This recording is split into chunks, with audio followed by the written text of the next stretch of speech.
Gas fees are horrific sometimes when you go through the Ethereum blockchain and all that. It's can get very expensive. So the question is, how can you save on those gas fees? Talking about moving cryptocurrency. If you want to exchange any type of movement, right? Yeah, transferring from one exchange to another, it costs gas fees. Not gas to move your car, obviously. Gas is the whole idea of the blockchain recording these transactions, and that's what they call gas. Best way to avoid this is by using a coin called Stellar, or XLM. It's been made around the idea of having low fees to be able to transfer and move them around. So have insanely low fees compared to like Ethereum-based coins. So for example, like maybe moving a certain like $1,000 worth of Ethereum could cost you $15. The same amount with XLM will cost you 15 cents. So what does that structure look like? So if I have however much, let's say I have 1 Ethereum that I want to transfer or buy something with,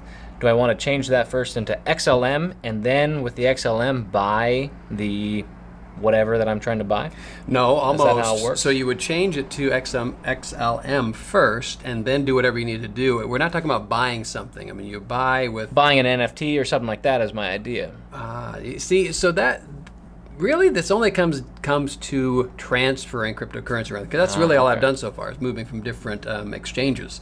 Buying an NFT, I believe, in a lot of cases... Depends on what they accept. They require, it has to be done with an Ethereum-based token. So there's really no getting around the gas fees if it's built into whatever game or whatever system for buying NFTs. Whatever they allow you to... Whatever coin they allow you to use, you're going to have to use that coin, and you're going to just have to eat the gas fees. Yep. That's just how it'll be. So this is really just for moving cryptocurrency to different exchanges. The way you do it, and there's a bit of a risk with that because it does fluctuate a lot like every cryptocurrency, but you transfer or trade, exchange into XLM, the amount that you want to move it, like you got XLM. And so now what you do is the way that cryptocurrency moves is you've got an address, the receiving address, and where you're sending it from. You go to the interface on the site that you're sending from. You put in the address it's going to.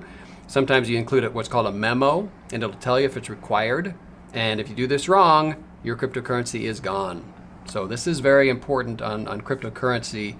It's hard to get wrong. They do have a thing that you click to copy the address, and then you just paste it in. The one thing that you do want to know is there are some types of scam hacks going around that they embed these things, this code into your computer, and if you click to copy, it'll copy it, but it'll copy a different address. And a lot of people don't realize, because they just copy it, it's a long string of numbers, and they don't double check it, and they put it in, and then it's transferred to them, and it's gone. And with cryptocurrency, that's one thing you can't send it to the wrong address and be okay. You have to make sure that it's the correct address. And because it's not centrally managed, there's no recourse. You don't have like, let me call the bank and get this straightened out. You're kind of on your own. So that's the main thing. It's not super scary. It's, there are some things to be aware of, like the changing of the address. Just double check on it and make sure every once in a while, just make sure that it's the exact same number that you had copied down, that it automatically copied, and then you're good to go. And just check every once in a while. And one thing that I like to do, one idea that I like, is the initial time that you're transferring, transfer a small amount. Transfer $10 and see how it goes and make sure it goes through. And if it does, then you should be good to go to transfer a larger portion of the money that you put into it. A word of warning on that. Word of caution to this tale. Understand, like I didn't understand when I first did it.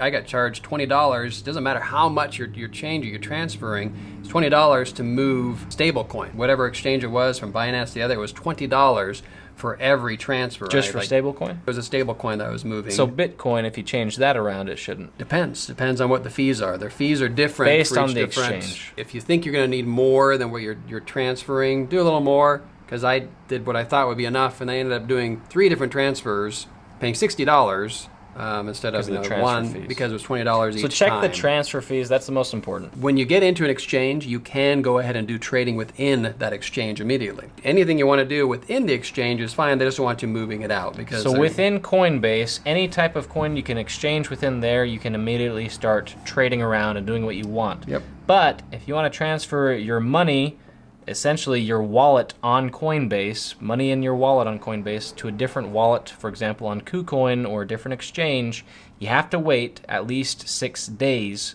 for that money to be sitting in there. That was Coinbase, at least. Yeah, we You don't know. let it sit in there, and then eventually, after 6 days, it'll allow you to then transfer that to a different wallet. It is a long process. Obviously, if you want to get into it right now, you can't. You can buy whatever coin you want and let it sit into it. Obviously, it depends on what you want to get into. Stable coins are a little bit less fluctuating from day to day.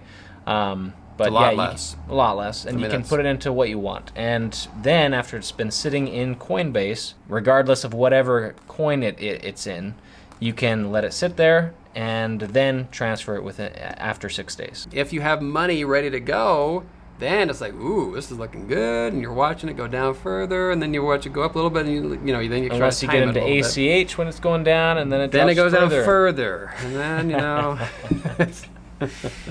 yeah, it's all unknown. The best bet is to buy when it's going low, obviously, but it always has the possibility of going lower, especially if we get into it. So if we're getting into something, be careful. That's right. Otherwise, it should skyrocket to the moon.